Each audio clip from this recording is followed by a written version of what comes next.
আসসালামু আলাইকুম, কেমন আছেন সবাই? অনেক দিন পর আবার ফিরে আসলাম একটা ভিডিও নিয়ে। আমরা ঘুরতে গিয়েছিলাম কুয়াকাটা সমুদ্র সৈকতে। সেখানে সৈকতে গিয়ে দেখা যাচ্ছে যে পানি এবং আকাশের যে একটা রঙের মিশ্রণ, সেখানে না গেলে সেটা অসম্ভব সৌন্দর্যটা সেটা উপভোগ করা যাবে না। এবং যে বাতাস, মন মাতানো বাতাস, যে বাতাস শুনে মনে হয় যে এক অন্য রাজ্যে হারিয়ে গিয়েছি। বাংলাদেশের মাঝেও যে এমন সৌন্দর্যের নিদর্শন আছে, সেটা সেখানে না গেলে বোঝা যাবে না। এখানে গিয়ে খুবই ভালো লেগেছে এবং মনকে পুলকিত হয়েছে।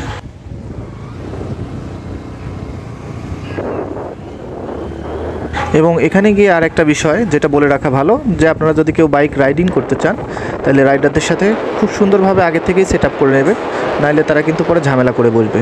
যদি নিজে বাইক রাইড করেন, খুব সাবধানতার সাথে বাইক রাইড করবেন, কারণ কোনো কিছু ত্রুটি হলে সেটার ক্ষতিপূরণ আপনাকেই দিতে হবে।